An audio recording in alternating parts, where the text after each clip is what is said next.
ಬೆಂಗಳೂರಿನಲ್ಲಿ ಲಾಲ್ಬಾಗ್ನಲ್ಲಿ flower show start ಆಗಿದೆ. ಅದನ್ನು ನೋಡೋಕ್ಕೆ ನಾವು ಇವತ್ತು ಹೋಗ್ತಾ ಇದ್ದೇವೆ.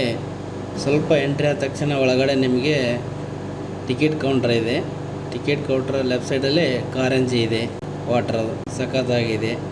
ಟಿಕೆಟ್ ಎಷ್ಟಂತ ಹೇಳೋದು ಮರ್ತುಬಿಟ್ಟೆ. ಟಿಕೆಟ್ ಇವತ್ತು ನಾವು ಹೋದಾಗ 80 ರೂಪಾಯಿ ಇತ್ತು.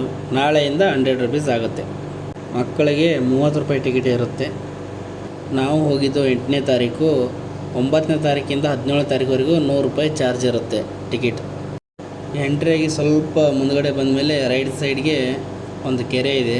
ತುಂಬ ಅದ್ಭುತ. ಫುಲ್ ಈ ವರ್ಷ ಮಳೆ ಚೆನ್ನಾಗಿದ್ದರಿಂದ ನೀರು ಫುಲ್ ತುಂಬಿಕೊಂಡಿದೆ. ಇದು ವಿಶ್ವದ ಅತಿ ದೊಡ್ಡ ಸಸ್ಯ ಶಾಸ್ತ್ರೀಯ ತೋಟಗಳಲ್ಲಿ ಒಂದಾಗಿದೆ.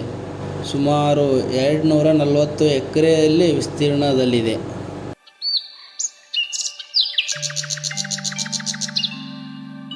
ಹಚ್ಚು ಹಸಿರಿನಿಂದ ಕೂಡಿದೆ. 4.5 ಕಿಲೋಮೀಟರ್ ಉದ್ದದ ಗೋಡೆಯಿಂದ ರಕ್ಷಿಸಲ್ಪಟ್ಟಿದೆ.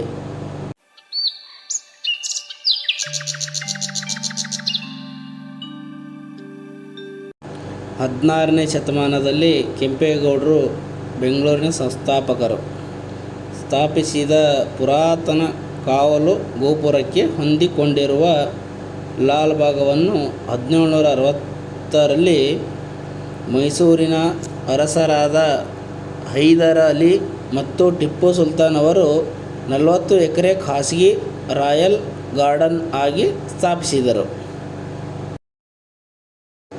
1856ರಲ್ಲಿ ಬ್ರಿಟಿಷರು ಇದನ್ನು ಬೊಟಾನಿಕಲ್ ಗಾರ್ಡನ್ ಆಗಿ ಮಾರ್ಪಡಿಸಿ ಇದರ ಗಾತ್ರವನ್ನು ನಿರಂತರವಾಗಿ 120 ಎಕರೆಗೆ ವಿಸ್ತರಿಸಿದರು.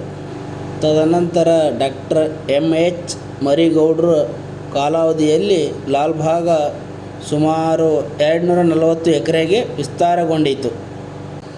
ಪ್ರಪಂಚದಾದ್ಯಂತ ವೈವಿಧ್ಯಮಯ ಸಸ್ಯಗಳು ಮತ್ತು ಮರಗಳು, ಅದ್ಭುತ ಪ್ರಭೇದಗಳನ್ನು, ಅನೇಕ ಅಪರೂಪದ ಜಾತಿಯ ಮರಗಳನ್ನು ನೀವು ಇಲ್ಲಿ ಕಾಣಬಹುದು.